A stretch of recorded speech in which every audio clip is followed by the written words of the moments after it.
राजस्थान विधानसभा में स्पीकर का रौद्र रूप देखने लायक और कर रहा है मंत्री मेरी तरफ उंगली कर रहा है अध्यक्ष जी। दरअसल हुआ कुछ यूं था कि गोगुंदा विधायक प्रताप लाल भील ने विधानसभा में अपने क्षेत्र में पिछले 3 सालों में कितने पेड़ लगाए गए और उसमें से कितने पेड़ जिंदा हैं, सवाल का जवाब तो मंत्री संजय शर्मा ने दिया, लेकिन टीकाराम जूली ने कुछ काउंटर सवाल किए तो अलवर के ये दोनों नेता संजय शर्मा और टीकाराम जूली भिड़ गए। फिर इसी बीच हंगामा करने रोहित बोहरा और हरिमोहन मीणा कांग्रेस की ओर से खड़े हुए तो स्पीकर आपे से बाहर आ गए। टीकाराम जूली ने क्या पूछा, टीकाराम जूली और संजय शर्मा के बीच में कैसे कहा सुनी हुई, फिर विधायकों ने हंगामा कैसे किया और स्पीकर ने कैसे सबको लताड़ लगाई, पूरा नजारा देखिए। पौधारोपण को लेकर के एक रेंज से दूसरे रेंज के अधिकारी के द्वारा जांच की जाती है।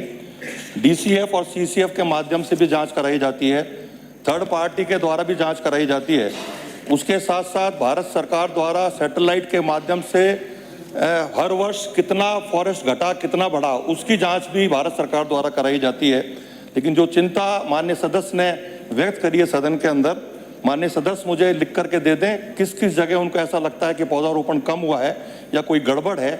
निश्चित रूप से 3 सदस्य कमेटी बना के उसकी जाँच करा ली जाएगी। श्री हो गया बार 1-2 प्रश्न हो गया दिए ना अध्यक्ष जी, बात समझो आप देखो, आप गौर से जो जीवित पौधों की संख्या बता रखी है ना, तो 10,000 में से 9,000, 10,000 में 8,500, 20,000 में से 8,400, 10,000 में से 9100, 9200, 9400, तो ये ऐसी क्या संख्या है जो पूरी राउंड फिगर में ही आ रही है। जब इन्होंने जांच कराई है तो ये तो हो नहीं सकता कि भाई फुल फ्लैश 100 में से 100 ही जीवित है या 100 में से 80 है, कहीं 89, 99, 98, 97 भी हो सकते हैं। तो ये जो आंकड़े हैं ये गुमराह करने के हैं। मैं कहूंगा इनकी जांच कराई जाए और एक्चुअल जो स्थिति है वो मंत्री जी स्पष्ट करें। जांच के लिए कहा उन्होंने। माननीय अध्यक्ष महोदय, माननीय नेता प्रतिपक्ष को हर प्रश्न पे खड़े होने की आदत सी हो गई है। अब ये काम मेरा है, ये काम मेरा है। आदत नहीं अधिकार है, आदत नहीं अधिकार है, अधिकार अधिकार अधिकार अधिकार है। अरे ऐसे नहीं, अरे बैठिए, अधिकार है, बैठिए। मैं व्यवस्था देने वाला हूँ और कर रहा है मंत्री मेरी तरफ उंगली कर रहा है अध्यक्ष जी।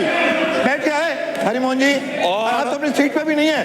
बोरा जी आप अपनी सीट पे रहिए, आगे जाकर बैठिए, ये काम मेरा है। अरे मैंने कह दिया जो कहना था, बैठिए। और शायद जब मैं ये बात अरे कह दिए, अरे व्यवस्था दे, आपको खड़ा होने की आदत है क्या? हाँ मैंने कह दिया, मुझे व्यवस्था देनी थी, मैं दे दी मैंने। सब एक साथ खड़े हुए तो व्यवस्था मेरी जिम्मे। अरे बैठ जा, मत आप बैठिए। अब आपको क्या हो गया?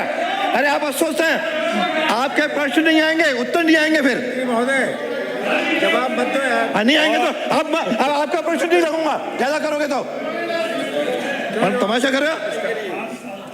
चलिए आगे, आगामी श्री जसवंत सिंह यादव। मैं जवाब दे दूं साहब इनका। 2640 जी हाँ, नहीं दिलाइए तो नहीं। सहकारिता विभाग द्वारा। माननीय मंत्री महोदय, जवाब आपका आ गया, मुझे एक आध चीज पूछनी है, बता दीजिए। प्रश्न पूछिए। जवाब आ गया, मैं अपनी बात ठीक है, चलो बैठिए। प्रश्न आ गया, पूरक प्रश्न पूछिए।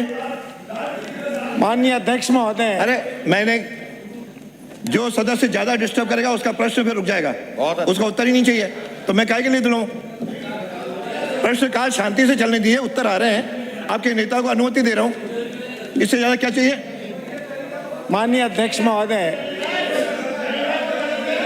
बैठे बैठे बोलना मना है, वरिष्ठ व्यक्ति हैं। अब खड़े तो नियमों में आओगे तो ही दूंगा। अरे फिर मैं आपको भी नाम पुकारूंगा। आप प्रश्न काल में डिस्टर्बेंस मैं बिल्कुल नहीं होने दूंगा, कान खोल के सुन लो। प्रश्न काल में कोई भी खड़ा होगा, बैठिए। हाँ, ये मेरा काम है, कोई नहीं खड़ा हो रहा है, आपके खड़े हो रहे हैं। जब आपके नेता, फिर मैं नेता को अनुमति देना भी मेरे मुंह बंद करना पड़ेगा, यदि इस तरह आप सब खड़े होंगे तो। यार तमाशा बना रहे हो सदन को। माननीय अध्यक्ष महोदय, मेरा विधानसभा क्षेत्र हरियाणा से बिल्कुल जुड़ा हुआ है।